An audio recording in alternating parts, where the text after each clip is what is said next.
지난 시간에 이제 니고데모 이야기, 물과 성령으로 거듭나지 않으면 하늘나라에 들어갈 수 없다. 그 얘기 좀 했고. 그 다음에 이제 3장 16절. 그야말로 요한복음의 시그니처 귀절이고, 신약성경 5손가락 안에 들어가는 귀절이라고 그랬죠.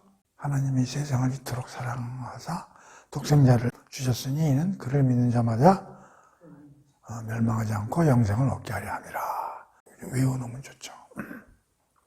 자, 오늘은 4장에 사마리아 여인 얘기가 나오는데, 그 중간에 삽입구절 비슷한 걸로 이제 들어가 있는데, 이제 짧게 한번 공부해 보겠습니다. 그 후에 제자들과 유대 땅으로 가서 거기 함께 유하시며 세례를 베푸시더라. 요한도 살렘 가까운 에논에서 세례를 베푸니 거기 물이 많음이라. 그러므로 사람들이 와서 세례를 받더라. 요한이 아직 옥에 갇히지 아니하였더라. 이에 요한의 제자 중에서 그들이 요한에게 가서 이르되 라삐여, 선생님과 함께 요단강 저편에 있던 이 곧 선생님이 증언하신 그이가 세례를 베풀매 사람이 다 그에게 가더이다. 요한이 대답하여 이르되 만일 하늘에서 주신 바 아니면 사람이 아무것도 받을 수 없느니라. 내가 말한 바 나는 그리스도가 아니요 그 옆에 보내심을 받은 자라 한 것을 증언할 자는 너희니라. 신부를 취하려는 자는 신랑이나 서서 신랑의 음성을 듣는 친구가 크게 기뻐하느니 나는 이러한 기쁨으로 충만하였노라. 그는 흥하였고 나는 쇠하여야 하리라 하니라. 세례 요한 얘기가 좀 간략하게 이제 나와 있네요. 이런 스토리에 이제 세례 요한 제자들이 이렇게 보니까 여기서는 예수님도 세례를 준다고 나와 있잖아요. 근데 사실은 조금 뒤에 나오는데 예수님은 세례 준 적이 없어요. 예수님 제자들이 주는 거예요, 사실. 그러니까 이제 오해를 한 거지. 예수님이 이제 세례 준다 했던 이 제자들이. 근데 일로 사람들이 이제 쏠려가니까 세례 요한 제자들이 기분이 안 좋은 거지. 그래가지고 세례 요한 제자들이 이제 세례 요한한테 와가지고 이제 그런 얘기를 하는 거예요. 그래서 이제 세례 요한이 뭐라고 그러냐면 여기서 아주 멋있는 말을 하죠. 마지막 기절이 뭐예요? 나는 쇠해야 하고 예수님은 흥하여야 한다. 참, 세례 요한의 이 말이 기가 막힌 말이란 말이에요. 이제 오늘 이제 이게 주제인데, 그러면서 예시를 하나 들죠. 결혼식에서 신랑 친구가 사실은 주인이 아니잖아요. 신랑이 주인인데도 여기 친구가 뭐라 그래? 신랑의 음성을 듣는 친구가 크게 기뻐하나니 주인공은 신랑인데 나는 이러한 기쁨으로 충만하였노라. 이게 이제 세례 요한이 예를 들면서 이제 이런 얘기를 한 거예요. 이거 어떻게 생각하십니까? 이 스토리에 대해서. 난 이걸 보면서 이런 생각이 들었는데, 옛날에 메가더 장군이 멋진 얘기를 했거든. 사실 메가더 장군하고 쌍벽을 이룬 사람이 아이젠하워인데, 아이젠하워는 노르만디 상륙작전을 한 사람이고, 메가더는 인천 상륙작전을 한 사람이거든. 똑같이 다 웨스트 포인트 육군사관학교 나와가지고. 근데 사실 공부는 저희가 더 잘했다고. 근데 대통령은 아이젠하워가 됐잖아요. 근데 이제 중요한 건 아이젠하워는 항상 자기를 낮추고 우리 메가더는 주로 아이를 내가 뭐 이런. 어쨌든 메가더 장군이 나중에 무슨 얘기했냐면 노병은 죽지 않고 사라질 뿐이다. 아예 그 멋있는 얘기죠. 비슷해. 나는 서야 하고 예수님이 흥해야 된다. 다시 말하면 나는 점점 희미해지고 작아지고 사라질 뿐이다. 이제 제자들이 와서 막 항의죠. 비슷하게. 이게 도대체 어떻게 된 일입니까 말이야. 우리한테 사람들이 어마어마하게 와서 저쪽으로 지금 흘러가고 있는데 이게 좀 고민을 해봐야 되는 거 아니냐 이랬더니 세례 요한이 야 이런 얘기를 하는 거지. 그러면서 거기 또 무슨 얘기가 나냐면 세례 요한이 아직 옥에 갇히기 전이더라. 그러니까 여기서 중요한 게 뭐냐. 세례 요한이 옥에 갇히면서 세례 요한은 완전히 물러납니다. 다시 말하면 이게 세례 요한의 퇴임사야. 나는 서야 되고 예수님은 흥해야 된다. 그 당시 세례 요한은 사회적으로 매스컴에 각광을 받는 그런 사람이었대요. 근데 어떻게 하면 세례 요한 같은 사람이 될까? 세례 요한이 이렇게 얘기하는데 근거가 있어요.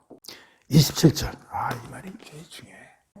이 죄 뭐냐면 요한이 이렇게 대본 거냐. 제자들한테 하늘이 주신 바 아니면 사람이 아무것도 받을 수 없는 일이라. 자, 이게 하나님이 주신 일이라는 거야. 지금 내가 하고 있는 일이.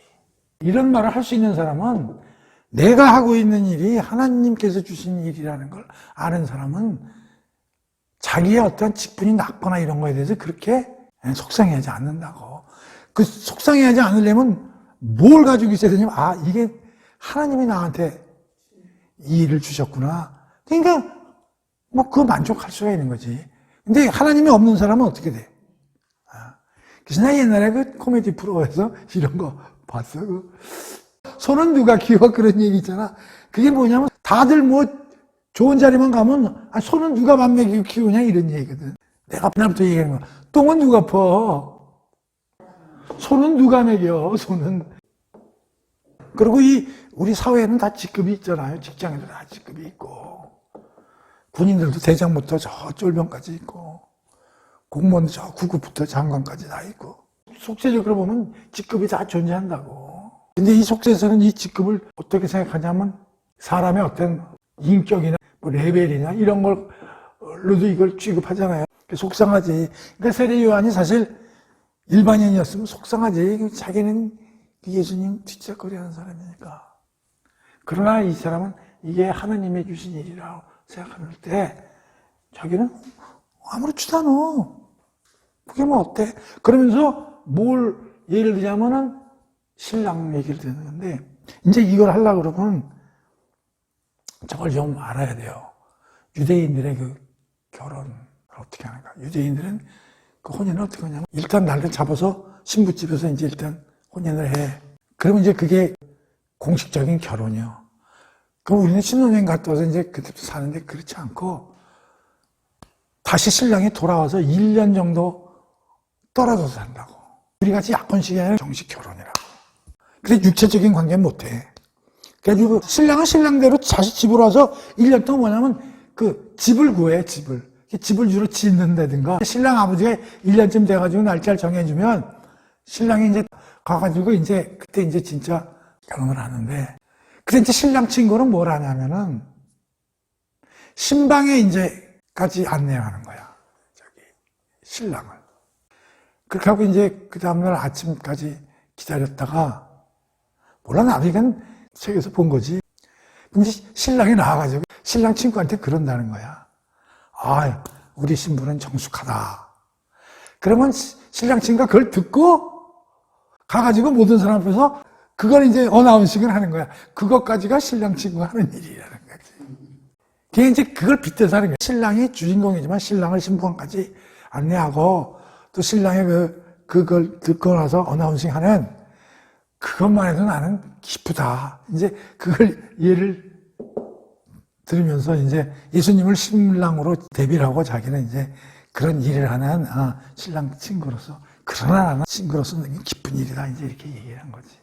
근데 나는 그래서 이제 이걸 보면서 그런 생각을 좀 했어요. 하나님은 직위나 직급을 보질 않는다고. 뭐 회장이냐, 일반 사원이냐, 이런 거 하나님 잘 안 봐요. 그럼 뭘 보냐면 여기서 맡은 직책을 얼마나 성실히 하느냐, 이거를 하나님을 보시는 거지 이걸 보질 않는다고. 근데 우리는 이걸 되게 강조하잖아요. 그러니까 지금 세례 요한은 뭐래? 내가 맡은 일이 하나님이 주신 거다. 그래서 이제 이걸 이렇게 보면서 레위기를 이제 찾아보면요, 4장, 레위기 4장에 보면 제사 중에 이제 속죄죄에 관한 얘기인데 3절을 보면요, 기름 부음을 받은 제사장이란 말이 나오죠. 제사장이 죄를 범했을 때는 숫송아지를 속죄제물로 바쳐야 돼. 숫송아지 제물로 바쳐야 된다는 거예요. 그 다음에 22절 보면은 백성의 지도자, 개역개정에 뭐라고 나와 있어요? 족장이요? 자, 족장은 숫염소. 그 다음에 27절 보면요, 평민 뭘 드려요? 암염소죠. 자, 이게 뭐냐면요, 재미난 걸 발견했는데, 하나님이 직급이 높을수록 어떻게 돼? 비싸고 감당하는 걸로 제사 제물을 드려야 돼. 다시 말하면 직급이 높은 놈은 뭐예요? 죄가 크다. 그래서 어떻게 돼? 큰 재물로 희생제물을 드려야 돼. 다시 말하면 성경을 공부한 사람은 직급이 높을수록 조심해야 돼. 죄가 큰 거야. 그러니까 이거 높다고 폼 잡을 게 아니라 진짜 이게 하나님이 진짜 주신 사명으로 생각한다면 진짜 잘해야 돼. 그래서 내가 이걸 오늘 아침에 뽑아봤어. 이게 레위기에서 내가 참 죄가 크다고. 직급이 높을수록 죄가 크다는 사실을 알아야 돼. 물론 열심히 해서 조금 높은 자리에 올라가는 건 좋지. 그러나 그렇지 않다 그래서 실망할 필요가 없다고. 그래서 내가 그래. 소는 누가 키우고 똥은 누가 치냐고. 오히려 똥을 할 수 없이 어쩔 수 없이 치는데 대충 치면 그냥 혼난다니까.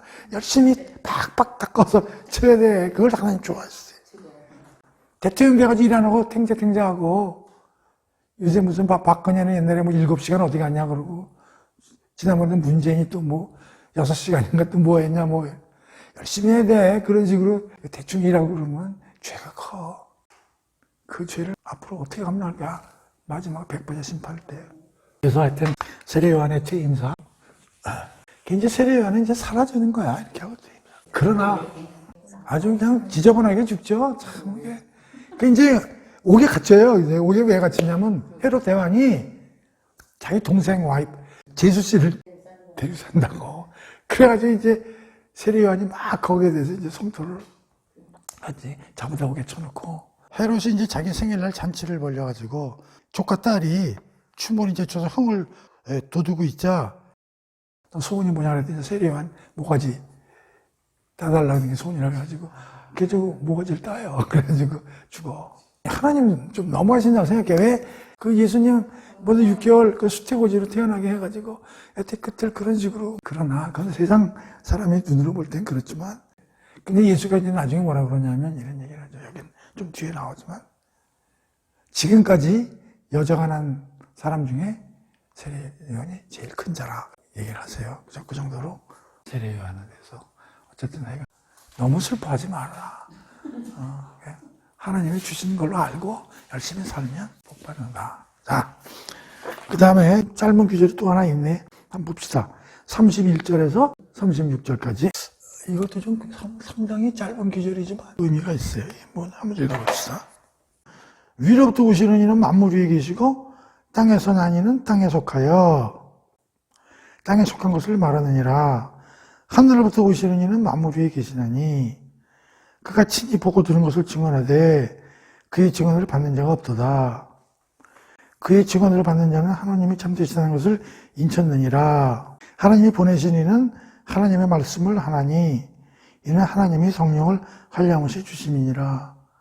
아버지께서 아들을 사랑하사 만물을 다 그의 손에 주셨으니 아들을 믿는 자에게는 영생이 있고 아들에게 순종하지 아니한 자는 영생을 보지 못하고 도리어 하나님의 진노가 그에 머물러 있느니라.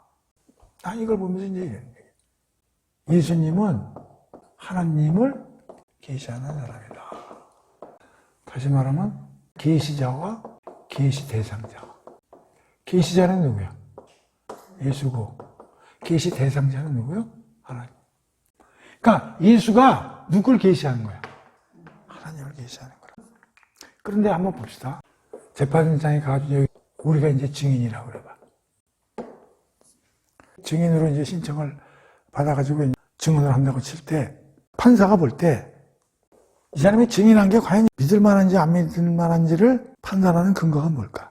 예를 들어서 어떤 차가 이제 치고 이제 도망을 갔다고 쳐봐. 피해자 측에서 이제 나를 증인으로 이제 됐다면은 내가 판사 앞에서 얘기를 할 때 그래도 신뢰받으려면은 우선 그럼 목격을 했다고 얘기를 해야 진실성이 있지.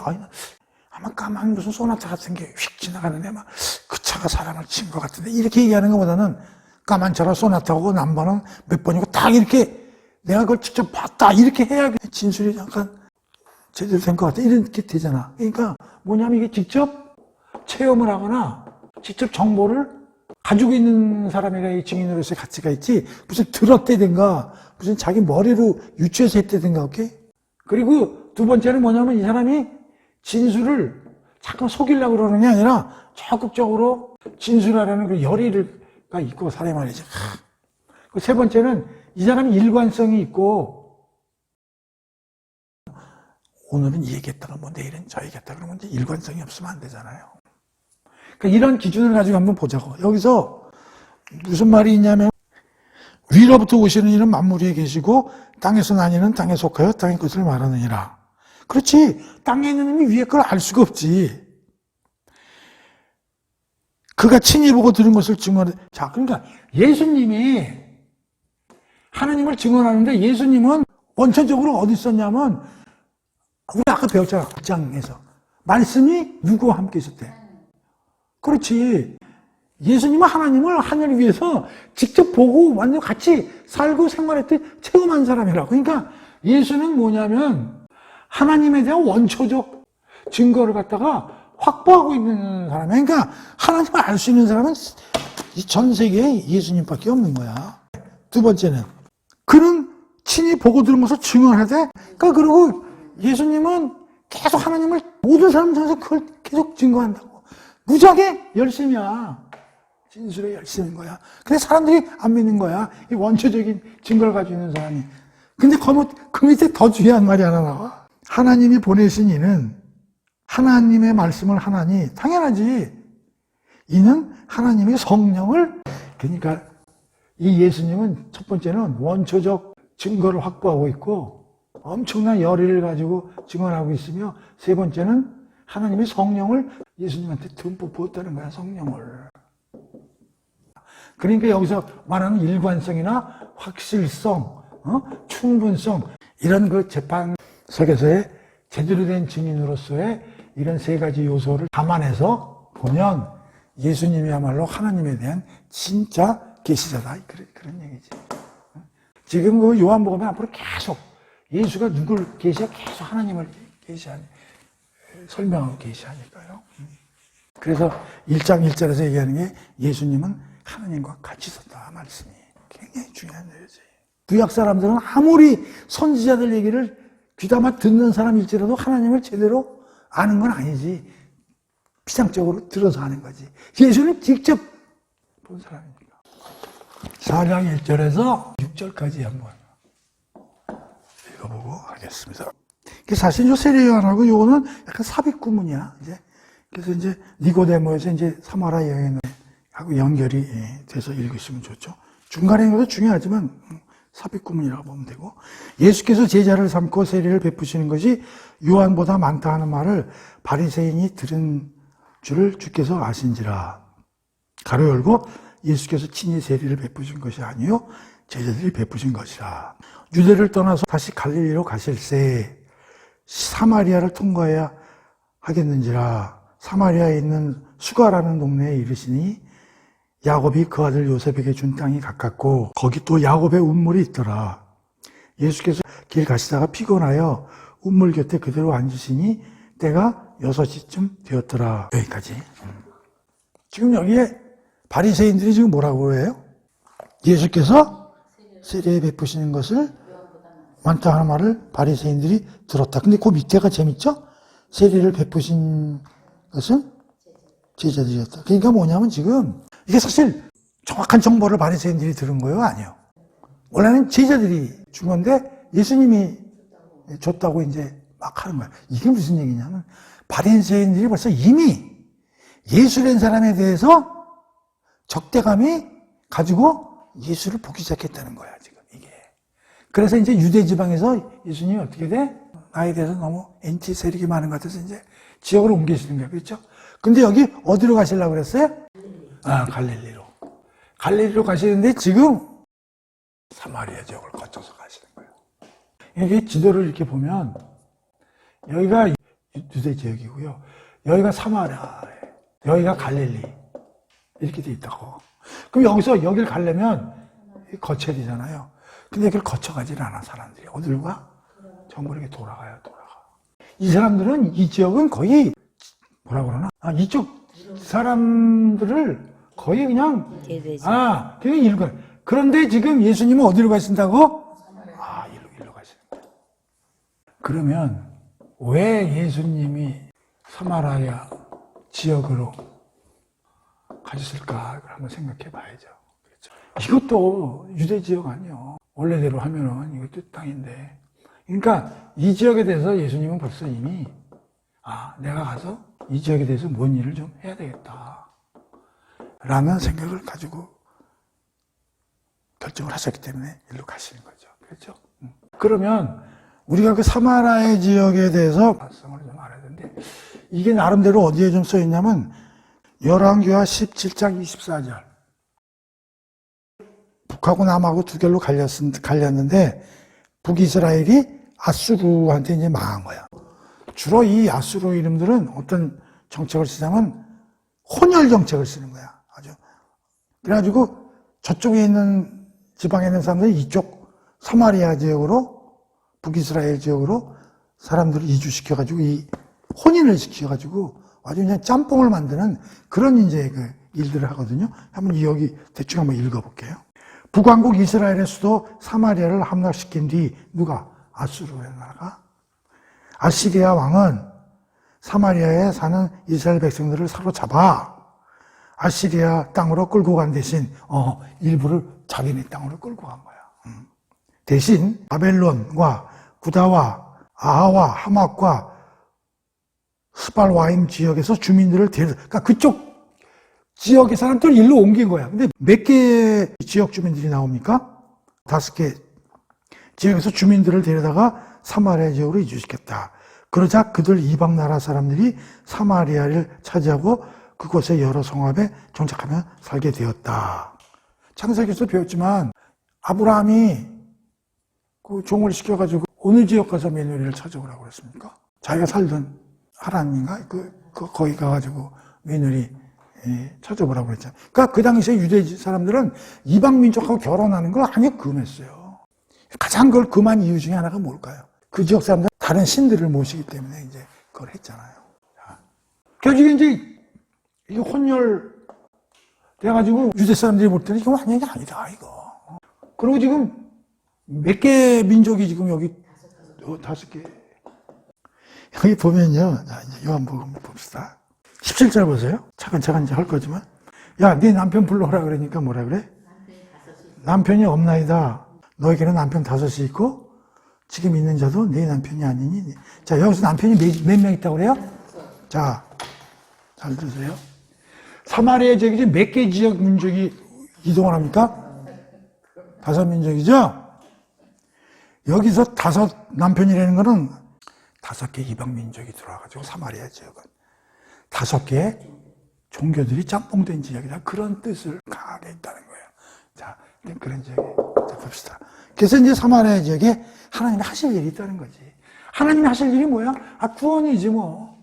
내가 구원자라는 걸 알리기 위해서 사마리아 지역을 내가 가야 되겠다.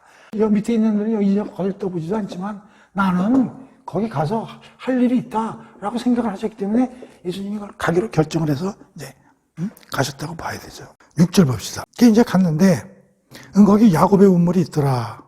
또 예수께서 길 가시다가 피곤하여 우물 곁에 그대로 앉으시니 때가 6시쯤 되더라. 저는 우리하고 시간이 다르면 이건 완전히 정오 한낮에 가신 거예요. 그 다음에 피곤하여 우물 곁에 앉으시니 그때 시간은 낮이다.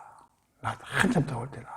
근데 이게 다 의미가 있어요. 피곤하여 우물 곁에 낮에 가셨다. 자, 피곤하여. 예수님이 물을 포도주로 만드시는 분 아니에요. 엄청난 분이죠. 예수님이 피곤을 하면 돼요, 안 돼요? 안 돼요? 왜 안 돼요? 피곤하면 안 돼요? 예수님은? 그럼 날아다녀야 돼요? 이거 가지고도 한참 설명을 해야 되는데, 자. 이게 이제 엄청난 논쟁이 일어났던 이제 주제인데, 예수님은 인자 아니라 인자. 하나님의 아들이면서 마리아의 아들 아니에요. 그러면 신성과 인성을 어떻게 돼 있어요? 이것도 갖고 있고, 이것도 갖고 있죠? 그럼 이게 어떻게 발휘되고 운영되는가? 이거 가지고 엄청나게 싸움박질 하다가, 결국 이제 공의회에서 사람들이 모여가지고 이제 어떻게 결정을 했냐면, 잘 들으세요. 여기가 신성이야. 신성은 이제 굉장히 전지전능한 그런 능력이죠. 인성이야. 이게 이제 사람의 능력이잖아요. 예수님은 신성과 인성을 같이 갖고 있는 거야. 같이 갖고 있는데 가치가 중요해. 이게 퓨전 된 게 아니라 그러니까 신성하고 인성이 버무려져 가지고 비빔밥 같이 버무려진 게 아니고 그냥 그대로 있으면서 이게 어떻게 된 거야? 분리된 게 아니라 하나의 인격체 속에 결합되어 있는 거야. 그러니까 떨어지지 않고 딱 붙어 있는데 이게 신성은 신성대로 인성은 인성대로 딱 이렇게 돼가지고 이게 한 인격 안에 아주 이거 가지고 말들이 많기 때문에 이렇게 이제 결정을 내리고 그러니까 우리가 어떻게 이해를 해야 되냐면 어떤 사건이 있으면 어떤 때는 신성이 발휘되고 어떤 때는 인성이 발휘되고 포도주 맞는 거는 신성이 발휘된 거잖아요. 피고는요. 물론 이제 이렇게까지 우리는 이렇게까지 공부 다른데 이렇게까지 공부하는 데 없어. 그런데 그거는 누가 예수님이 결정하는 거야. 옛날에 그 날카로운 질문을 누가 했는데 예수님이 십자가에서 죽었다고 그랬잖아요. 그랬더니 어떤 내가 아는 분이 권사인데 이렇게 얘기하는 거야. 예수님은 그때 신성을 발휘해가지고 우리가 생각하는 게 앞으로나 그러지 않았을 거라는 거야. 그런 질문을 할 수 있는 게 대단한 거야. 나는 그 질문이 나쁘다는 질문은 그 대단한지 잘한 질문이에요.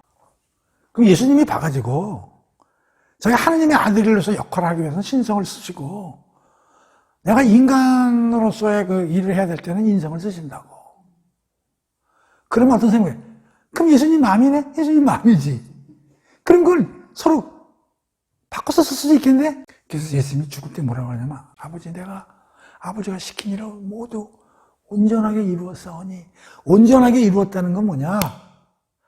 인성으로서의 역할을 할 때는 100% 인성으로서의 역할을 했고 신성의 역할을 100% 그걸 한 채 오차도 없이 내가 행해서 내가 온전하게 이루었다는 걸 하나님한테 말씀드린 거예요. 그래서 하나님이 100% 열심히 잘했다 해서 부활을 시켜요. 그 중에 하나라도 오차가 있었으면 부활이 안 되지. 예를 들어서 죽는 건 너무 아파. 그래가지고 그때 신성을 싹 발휘 안 되지. 이런 식으로 하면은 우리를 구원을 못해. 왜냐하면 우리 구원을 하기 위해서 죽으실 때는 인간으로서 죽으셔야 된다고 죄는 없지만.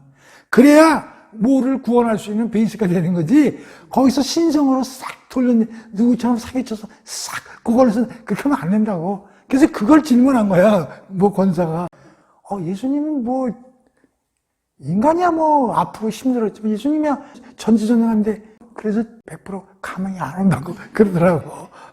근데 그 말이 사실은 그 질문을 해야 돼요, 그렇게. 그러니까 예수님이 죽으실 때는 인성을 가지고 죽으시는 거예요. 그래야 인간을 구원하시기 위한 그 역할이 되시는 거지. 거기서 신성을 발휘해버리면 그건 아니지. 자, 그럼 여기서 피곤하다는 건 뭐야? 지금 이 사건은 뭐라고 얘기를 해야 되냐면 빨리 가봐야 되겠다. 그래서 쉬시지도 않고 빨리 재촉을 해서 가셨기 때문에 피곤하신 거잖아요. 그렇죠?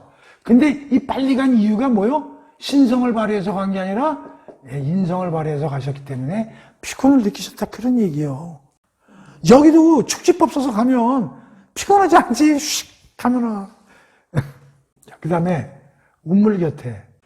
산마라에서 넓은 거냐. 하필이면 운물을 가냐고. 그것도 낮에. 이게 낮에 가신 이유는 뭐냐면 이 햇볕에는 운물가에 사람들이 안 나와. 특히 우미에 여자들이 많아요. 왜냐? 더우니까. 근데 낮에 갔다는 얘기는 뭐냐? 낮에 나오는 어떤 사람이 있다면 그 사람은 이 사회에서 왕따당한 사람이라고. 그러니까 수가성령이는 물을 길러 낮에 가는 거야. 햇볕에. 왜냐? 그래야 남의 눈에 안 띄거든. 사람하고 있으면 남의 눈 너 가라 그러는 거야. 너 안 붙여주는 거야. 그러니까 아무도 없을 때 가려니까 햇볕에 수가성령이는 갈 수밖에 없는 거라고. 그걸 벌써 예수님은 알고 햇볕에 가서 기다리는 거야. 왜냐하면 걔야말로 구원해줘야 할 사람이기 때문에. 드디어 수가성령 이름도 모르는 니고데모는 이름도 있지만 수가성령 이름도 없어. 그냥 수가지역의 한 애편내라고. 그래서 이름이 수가성령이잖아요. 근데 이 우물 여러분 창세기 공부해서 우물 많이 들어봤어요? 안 들어봤어요? 기억나는 게 뭐 있어요? 이 우물은 이 당시 그 가나안 지역은 뭐 현대 아파트 하나 값이라고 내가 얘기했지만 이게 뭐의 상징이에요, 우물은?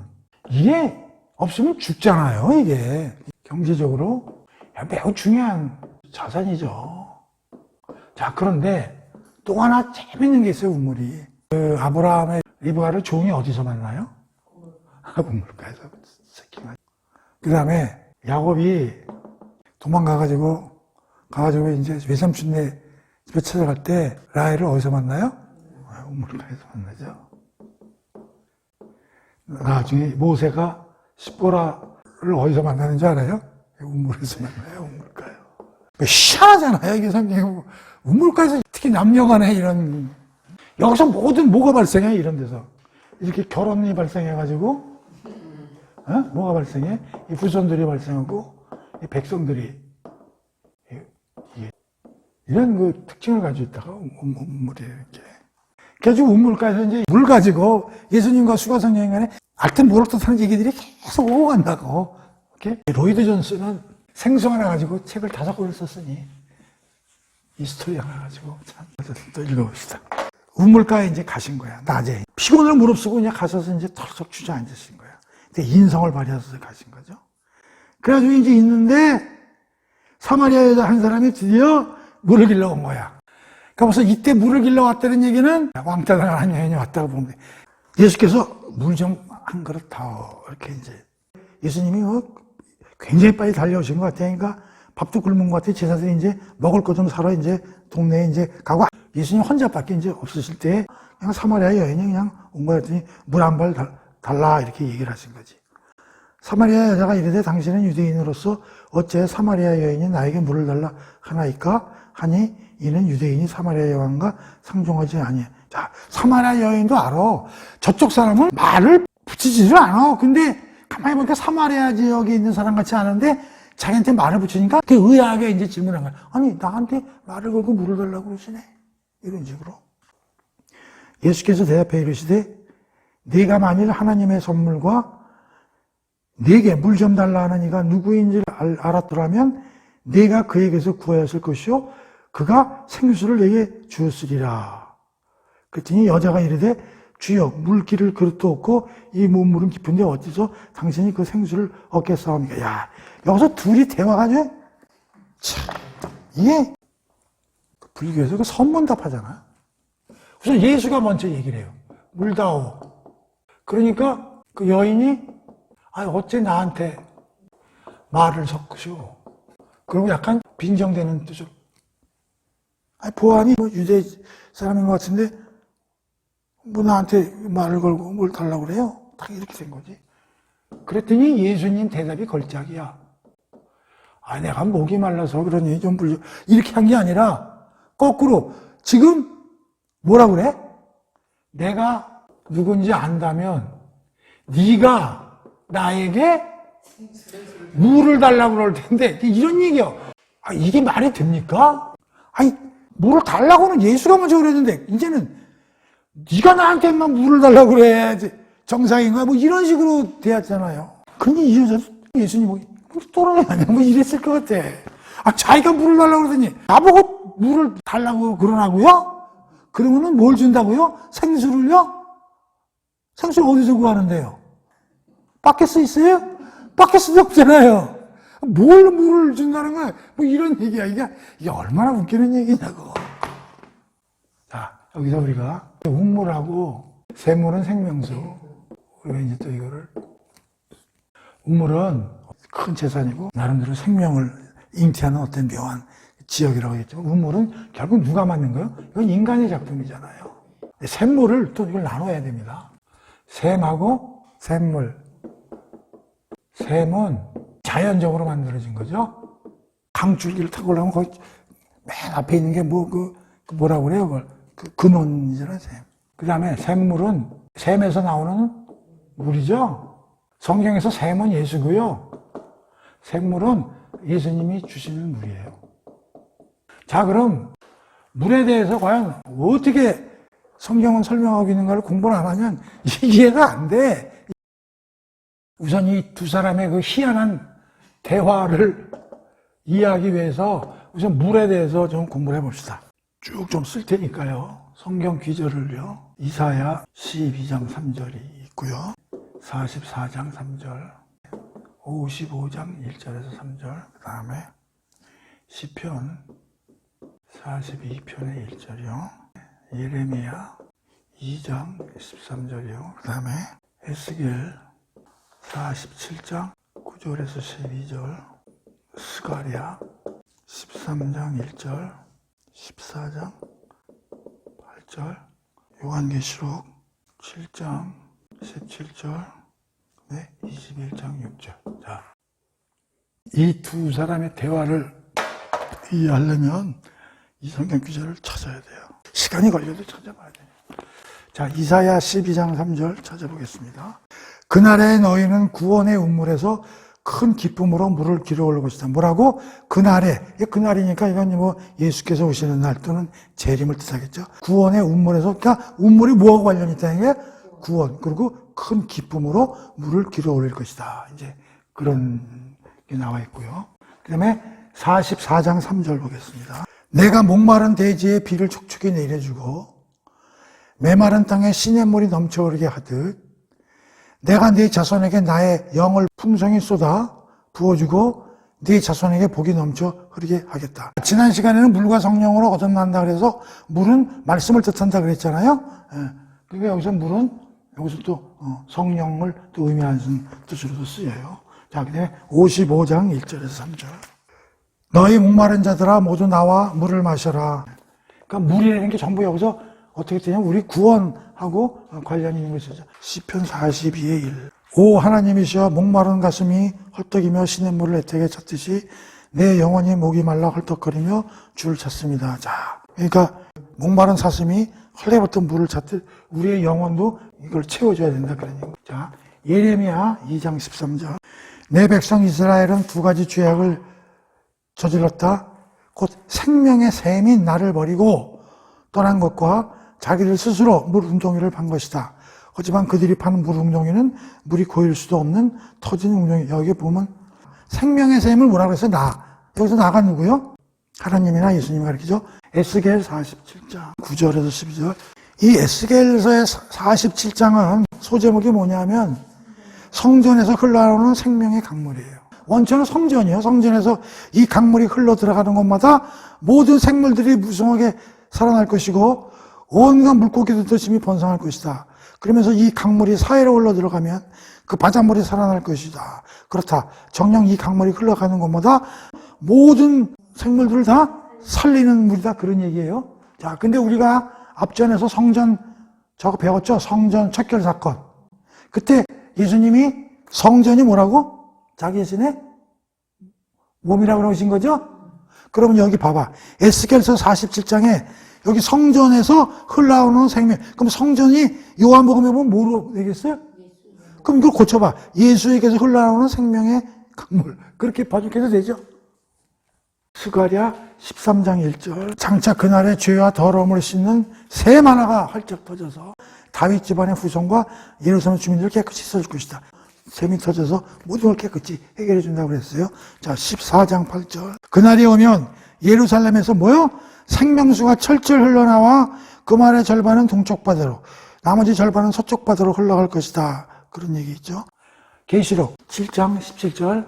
보좌 한가운데 계시는 어린 양께서 친히 그들의 목자가 되셔서 그들을 생명수의 샘으로 인도하실 것이고, 어린 양께서 친히 우리의 목자가 되셔서 우리를 생명수의 샘으로 인도하실 것이고, 그런 말이 나오죠. 계시록 21장 6절. 그분께서 또 나에게 말씀하셨다. 이제 다 이루었다. 나는 알파요 오메가요 처음과 마지막이다. 내가 목마른 자에게 값없이 생명의 샘물을 거저 마시게 할 것이다. 자, 됐어요. 자, 성경 구절을 종합해서 볼 때 샘은 예수님을 뜻하고 샘물은 하나님께서 주시는 생명수다. 이 샘물의 특징은 흐른다. 그 다음에 계속 나온다.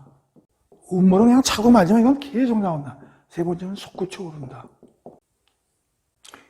그러니까 샘물은 살리는 물이에요. 살리는 물.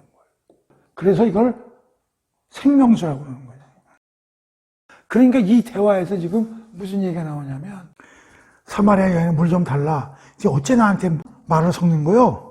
예수께서 야, 네가 지금 나한테 그렇게 얘기할 군번이 아니지. 내가 누군지 네가 안 되면 말이야. 네가 나한테 물을 달라고 그랬으면 내가 생수를 듬뿍 줬을 텐데. 이런 얘기야. 그랬더니 여자가 하는 소리가 무엇이냐면 아니 지금 당신이 물을 나한테 준다고? 그럼 뭐 바켓수도 없고 말이지. 당신이 그 생수를 어디서 가져온다는 얘기요? 그런 얘기야. 그러면서 뭐라고 하냐면 이 우물은 야곱의 우물이다. 야곱이 파는 우물인데 우리는 이 우물에서 모든 걸 지금 먹고 살고 한다. 그렇다면 당신이 지금 이 우물판 야곱보다 그럼 더 세단 말이야? 뭐 이런 얘기가 서로 오고 가는 거야. 예수님이 지금 하시는 일이 완전히 의도적으로 하시는 거야. 지금 우물에 가져 계신 것도 그렇고 그 우물에서 물 가지고 지금 이 여인하고 지금 대화하시는 것도 그렇고 사마리아 지역에서 예수님이 지금 무슨 일을 구원의 어떤 일을 하시려고 지금 그러는데 이게 물 가지고 지금 이 알뜰모르릇한 대화를 하는 거예요. 자, 예수께서 대답하여 이르시되 이 물을 마시는 자마다 야, 근데 야곱의 우물은 먹을 때는 계속 목이 말라서 또 먹고 내일 와서 또 겨뤄야 되고 그러면 또 겨뤄서 계속 그 짓을 해야 돼. 그런데 내가 주는 물을 마시는 자는 영원히 목마르지 않아. 그리고 내가 주는 물은 그 속에서 영생하도록 솟아나는 샘물이라니까. 그러니까 여기까지 이해가 됐으니까 지금 전혀 딴소리 하고 있는 거야. 이 여인은 계속 우물에 있는 물만 들여다보면서 얘기하는 거고 사마리아 여인은 지금 알 수가 없어. 이게 이 사람 지금 무슨 얘기하는 건가 지금 그러고 있는 거지. 여자가 이르되 주여 그런 물을 내게 주사 목마르지도 않고 또 여기 물 길러 오지 않게. 근데 이상한 거야. 그래서 싹 바뀌면서 그래요? 그럼 한번 줘보실래요? 맨날 낮에 여기 물 들어오지 않아도 되겠네? 15절이 재미나. 확 바뀌어. 여자가 이르되 주여 그런 물을 내게 주사 목마르지도 않고 그럼 목도 안 말르고 그러면 여기 물 길러 오지 않아도 되겠네? 이렇게 얘기를 한 거야. 그랬더니 대책 어졌더니 예수님 남편 데리고 와봐. 그랬더니 처음에 남편은 없어요. 창피한 남편이 없어요. 그러다가 이제 예수님이 딱 전곡을 찔러서 5명이나 있잖아. 에휴, 근데 지금 있는 남자도 네 남편은 아니니 네 말이 틀린 말은 아니다 그랬어. 그랬더니 여자가 드디어 자기 마음을 쪽집기처럼 알아버리니까 어이구 선지자 정도 되는 레벨이네. 그러면서 뭐라 그러냐면 아직도 정체를 잘 몰라 예수. 알 수가 없지. 그러니까 약간 선지자, 그러니까 약간 좀 앞서가는 그런 사람인 걸로 지금 하면서 탁 뭐라 그러냐면 이런 얘기야. 한술 더 떠 이 여자가. 우리 조상들은 이 산에서 예배하였는데 당신들의 말은 예배할 곳이 예루살렘에 있다 하더이다. 그러니까 이제 유대인으로 보고 하는 거야. 그러니까 유대인은 예루살렘에서 제사를 지내고 사마리아 지역은 그리심산. 우리는 그리심산에서 예배를 한다. 예수께서 그때 뭐라고 그러냐면 여자여 내 말을 믿으라. 이 산에서도 말고 예루살렘에서도 말고 너희가 아버지께 예배할 때가 근데 밑에 예루살렘에서 지내는 예배도 니네들이 지내는 예배도 그 제대로 된 예배 아니야. 니들이 진짜 하나님한테 예배할 때가 이르리라.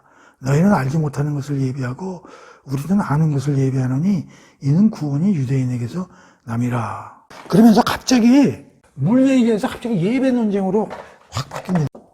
대화가 물에서 예배로 바뀌어요. 수가성 여인이 어렵습니다.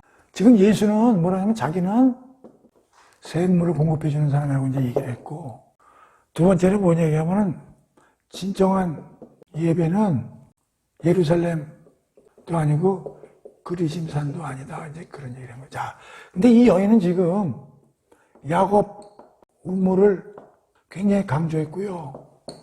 그러니까 자기들은 그리심산에서 예배를 열심히 드린다고 지금 예배를 한 거예요. 열심히. 그러니까 지금 이상한 거야. 이 여인이 보니까 뭐 샘물을 주겠다고 그러고 생명수를 주겠다고 그러고 쓱 떠봤어. 그럼 한번 줘보실래요? 딱 그랬더니 남편을 데리고 오라고 그래서 남편 없어요. 그랬더니 꿰뚫어 보시는 거야. 그러니까 이 사람 보통 사람은 아닌데 이 여자 굉장히 날카로운 여자겠더니 예배를 딱 들고 나면서 우리 예배 열심히 드리는데요. 그러면서 그랬더니 당신네들은 예배를 예루살렘에서 드린다며요? 우리는 그러면 열심히 딱 한 번 더 치고 들어가는 거야. 그랬더니 예수께서 예배에 대해서도 그 예배도 이 예배도 진짜는 아니다. 그러면서 뭐라고 그러냐면 이것도 아니고 이것도 아니지만 그러나 정통성은 유대 지역에 있다. 그러기 여기 나오잖아요.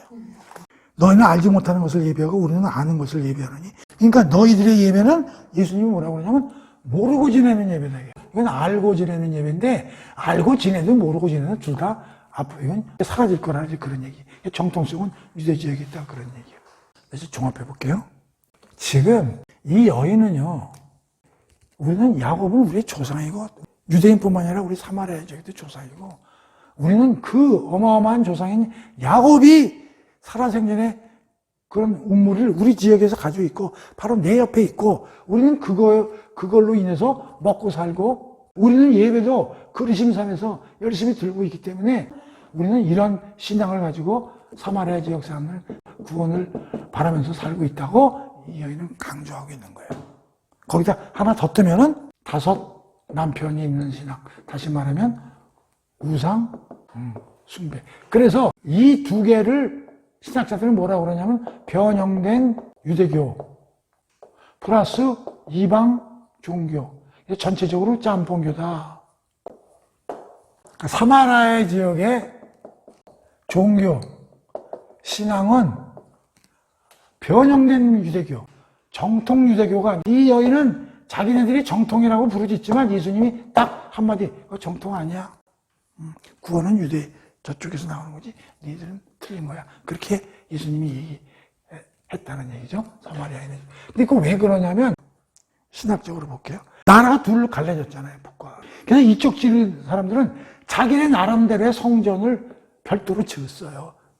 이쪽에 솔로몬이 진 성전이 있는데 이쪽은 별도로 자기네들이 성전을 졌다고. 그리고 얘네들은 뭘 믿냐면 모세 오경만 하느님 말씀으로 믿는 애들. 이 성전 안에서의 제사장들도 레위 지파의 아론의 후손들이 제사장을 가져와야 되는데 이 사람들은 제사장을 지들 맘대로 선정했다고. 그리고 이들의 성전에도 우방 종교와 이게 섞여 있는 이상하게 뒤틀려진 걸 하기 때문에 예수님께서 뭐라고 그러냐면 니네들이 예배하는, 니네들이 가지고 있는 신앙은 그거는 정통교가 아니다. 그리고 예수님이 지적을 한 거예요. 근데 그걸 지적하면서 예수님이 또 뭐라고 그러냐면 그런데 유대 지역에서 지내는 게 정통이지만 그것도 제대로 하나님께 드리는 예배할 날이 올 거다. 그러면서 뭐라고 그러냐면 23장에 아버님께 참되게 예배하는 자들은 영과 진리로 예배할 때가 오나니 곧 이때라. 아버지께서는 자기에게 이렇게 예배하는 자들을 찾으시느라. 24절 하나님은 영이시니 예배하는 자 곧 영과 진리로 예배할지니라. 자, 이렇게 이제 얘기하시는 거예요. 예수님은 결론이 뭐냐? 하나님께 진정으로 예배할 때가 온다. 근데 그건 어떻게 하는 거냐? 1. 영과 진리로 예배하는 것이다. 따라서 유대 예배나 사마리아 예배나 다 이제 없어져야 한다. 그 얘기예요. 그 얘기를 사마리아 여인한테 예수님이 하시고 계신 거죠. 여자가 이르되 25절 메시아 곧 그리스도라 하는 이가 오실 줄을 내가 아노니. 그래서 근데요, 메시아라는 사람이 온다고 그런 것 같아, 들은 것 같아요. 근데 그분이 오시면 모든 걸 이렇게 완벽하게 정리해서 뭐 선지자님이 말씀하신 것도 뭐 일리는 있는 것 같은데 그 메시아가 오시면 아마 모든 게 딱 정리가 되고 그러지 않을까 그랬더니 예수가 여인아, 이쯤이 안 돼?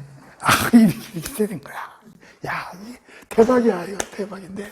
자, 여기서 우리가 그럼 공부할 게 하나 남았어. 뭐냐? 영과 진리로 예배하는 게 뭐냐? 영은 이게 성령이 붙어도 되고 안 붙어도 되는 거예요. 이런 얘기야. 진정한 예배는 그 성전에서 희생제물 가지고 지리는 거 모형으로서 유익은 하지. 그러나 본질이 내려왔거든. 그게 나야. 내가 죽고 이제 부활할 텐데 내가 누구고 내가 한 일을 네가 믿으면 성령님이 내주하실 것이고 그러면 성령의 힘으로 진리 곧 내가 누구인 걸 알고 내가 한 일을 알고 그걸 바탕으로 하나님께 예배를 하는 게 그게 진짜 예배야 라는 것을 얘기한 거예요. 그러니까 풀어서 설명하면 성령으로 예배한다는 뜻은 의식이나 형식이나 감정이나 지식이 아닌 거듭남으로 변화된 삶으로 예수님의 성품으로 새로운 육감, 지난 시간에 배웠죠? 초자연적이고 영적이고 신적인 감각으로 영적인 교제와 하나님과 동행으로 드리는 예배. 이 진리라는 얘기, 내가 좀 풀어쓴 거니, 이거 뭐 외울 필요는 없어요. 이 진리라는 건 뭐냐면 성경에 있는 대로, 하나님 말씀대로,